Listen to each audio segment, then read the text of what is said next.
Om Swastiastu, Assalamualaikum warahmatullahi wabarakatuh. Salam sejahtera bagi kita semua, Shalom Nama Budaya, Salam Harmoni. Selamat pagi saya ucapkan kepada teman-teman dan Ibu dosen pengampu mata kuliah Sistem Informasi Akuntansi, yaitu Ibu Niwayan Yulianita Dewi, SE MSA AK. Terima kasih atas kesempatan yang telah diberikan kepada kelompok kami, yaitu kelompok 3 untuk mempresentasikan sebuah materi sistem informasi akuntansi yang berjudul Formulir dan Jurnal. Sebelum kami memulai presentasi, izinkan saya terlebih dahulu memperkenalkan anggota kelompok 3. Yang pertama ada Samuel Keniten dengan NIM 2017051220, dan yang kedua ada saya sendiri Nilo Sekarini dengan NIM 2017051234. Next. Materi yang pertama yang akan dibawakan oleh saya sendiri, yaitu formulir. Next. Adapun definisi dari formulir. Formulir adalah dokumen yang digunakan untuk merekam terjadinya transaksi. Formulir disebut juga sebagai dokumen karena dengan formulir ini seluruh transaksi dalam perusahaan didokumentasikan di atas secari kertas. Adapun contoh dari formulir berupa secari kertas yang akan diisi dengan informasi tanggal penjualan, nama waraniaga dengan kodenya, nomor urut, nama barang, dan kodenya, kuantitas, harga satuan, harga total setiap barang. Next.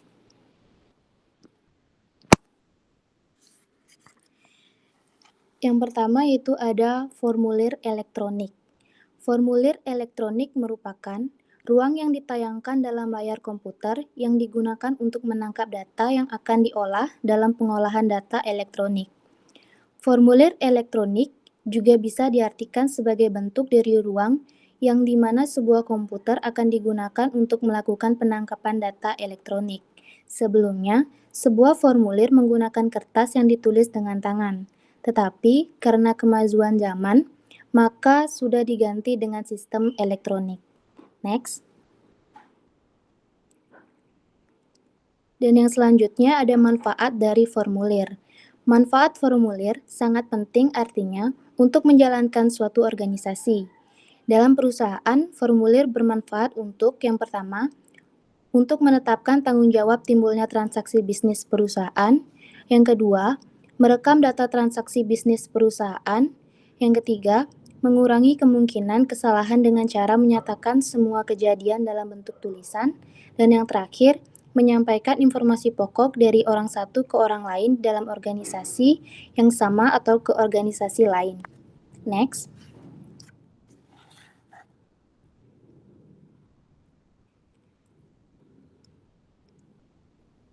Adapun golongan formulir menurut sumbernya.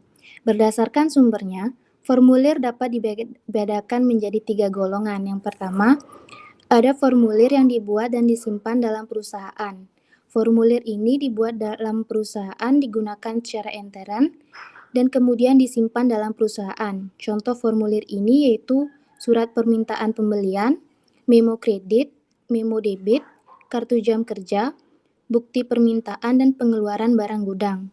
Dan yang kedua, ada formulir yang dibuat dan dikirimkan kepada pihak luar perusahaan. Formulir ini dibuat dalam perusahaan dan digunakan untuk menyampaikan informasi kepada pihak luar perusahaan.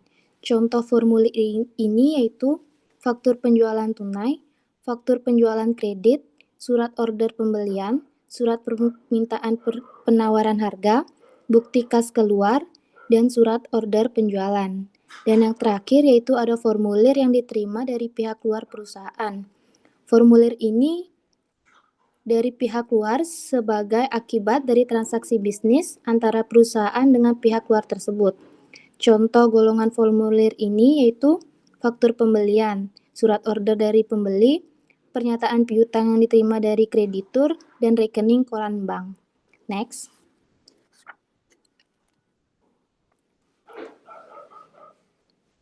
Selanjutnya ada formulir menurut tujuan penggunaannya.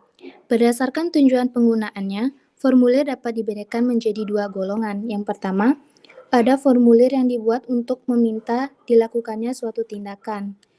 Formulir dalam golongan ini digunakan oleh suatu unit organisasi untuk meminta unit organisasi lain melakukan sesuatu untuk kepentingan unit organisasi peminta. Sebagai contoh yaitu formulir surat permintaan pembelian. Dan yang kedua, ada formulir yang digunakan untuk mencatat tindakan yang telah dilaksanakan. Dalam formulir ini digunakan untuk merekam data transaksi yang telah dilaksanakan. Sebagai contoh, formulir laporan penerimaan barang. Next.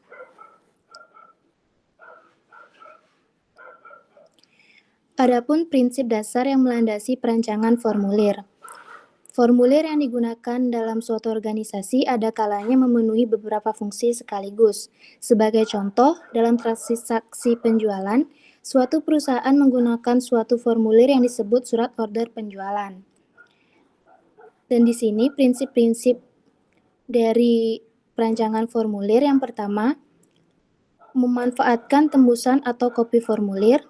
Dan yang kedua, hindari duplikasi dalam penggunaan data.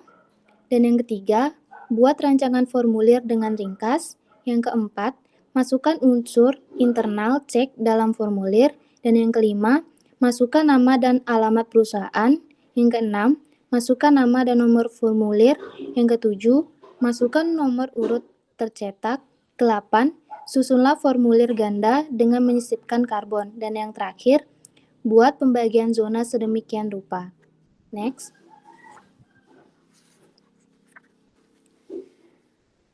Dan di sini kapan formulir itu diperlukan? Ada 4 keadaan yang mendasari perlunya penggunaan formulir, yaitu yang pertama, jika suatu kejadian harus dicatat. Kemudian, jika informasi tersebut tertentu harus dicatat berulang kali.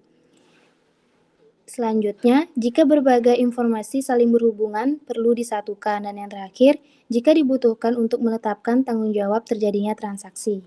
Next.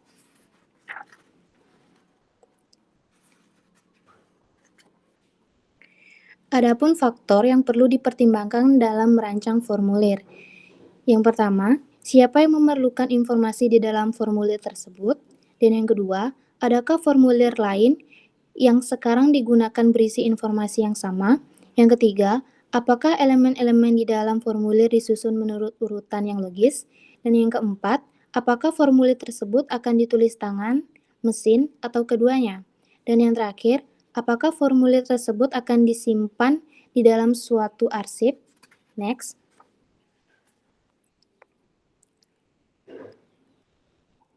Dan di sini ada informasi yang diperlukan dalam merancang kembali suatu informasi, suatu formulir. Formulir yang digunakan oleh perusahaan perlu ditinjau secara periodik untuk menentukan perlu tidaknya diadakan penyempurnaan, pergantian, atau penghentian pemakaian formulir yang sekarang digunakan.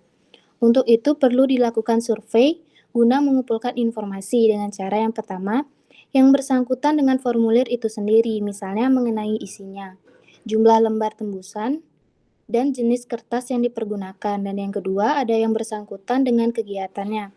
Kegiatan tersebut meliputi penyediaan, pengisian, dan pencatatan informasi dari formulir tersebut. Next. Dan yang selanjutnya ada dokumen sumber dan dokumen pendukung.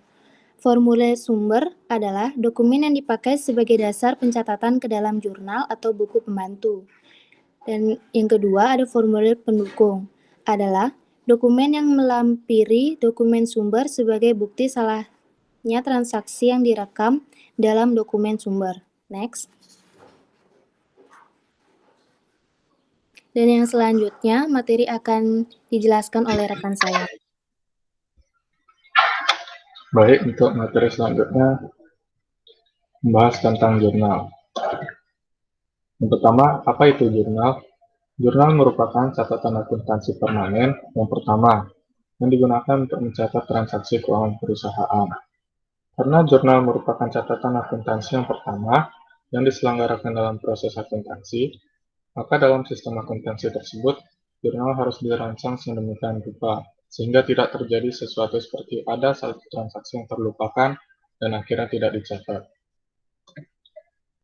Pertama, Dalam jurnal itu ada jurnal umum.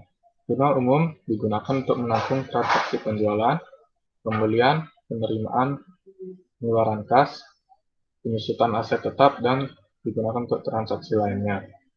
Adapun kolom-kolom dalam jurnal umum yang harus diisi yakni sebagai berikut. Yang pertama ada kolom tanggal. Kolom tanggal ini berisikan tanggal terjadinya transaksi. Yang kedua ada kolom keterangan. Kolom ini diisi dengan keterangan lengkap mengenai transaksi yang terjadi. Yang ketiga yaitu kolom nomor bukti. Kolom ini digunakan untuk mencatat nomor formulir.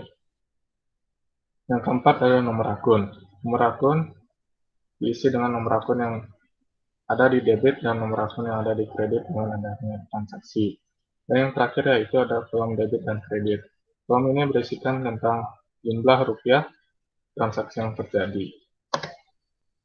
Jurnal yang kedua yaitu jurnal khusus.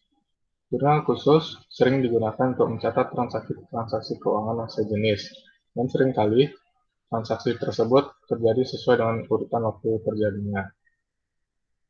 Ada 4 alasan mengapa jurnal umum perlu dipecah menjadi jurnal khusus. Yang pertama yaitu untuk menggolongkan transaksi yang sama, yang frekuensi terjadinya tinggi. Alasan yang kedua yaitu untuk mengurangi pekerjaan pembukuan ke dalam buku besar.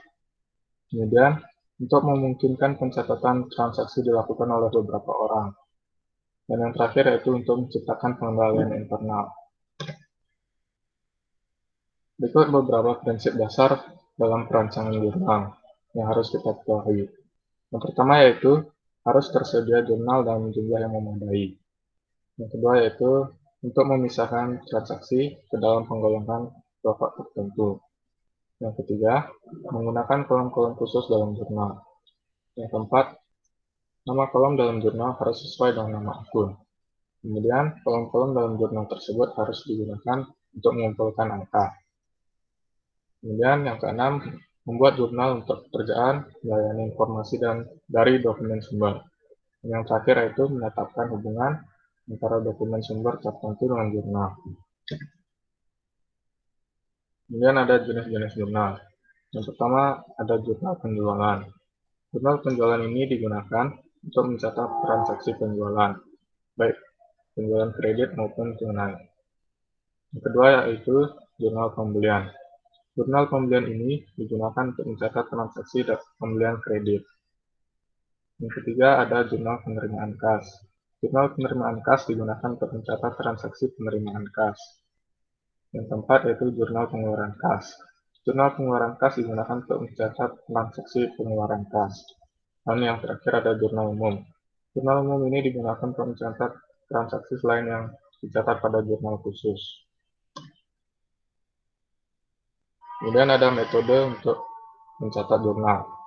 Cara yang dapat digunakan untuk mencatat informasi dalam jurnal yaitu yang pertama dengan pena. Informasi dalam dokumen sumber disalin dalam jurnal dengan menggunakan tulisan tangan. Yang kedua, dapat dicatat dengan mesin pembukuan. Dengan mesin pembukuan ini, informasi dalam dokumen sumber dicatat dalam jurnal dengan pembukuan, bersamaan dengan pembukuan ke dalam akun buku pembantu. Yang ketiga yaitu dengan arsip dokumen sumber yang berfungsi sebagai jurnal. Dalam cara ini, jurnal berupa arsip dokumen sumber yang disusun menurut waktu terjadinya transaksi. Yang keempat yaitu dengan komputer. Data dalam dokumen sumber dimasukkan ke dalam sistem komputer, dicatat ke dalam arsip transaksi yang berfungsi sebagai jurnal. Kemudian ada langkah-langkah perancangan jurnal. Langkah-langkah yang biasa ditempuh oleh ahli sistem dalam merancang jurnal yaitu yang pertama, mereka mengumpulkan informasi mengenai karakteristik transaksi yang terjadi. Kemudian setelah itu, mereka membuat jurnal standar transaksi yang frekuensi terjadinya tinggi. Dan yang terakhir, mereka merancang jurnal berdasarkan jurnal standar tersebut.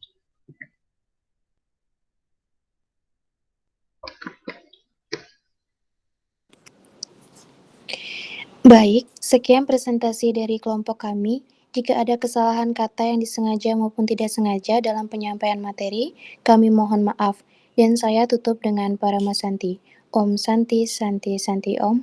Assalamualaikum warahmatullahi wabarakatuh.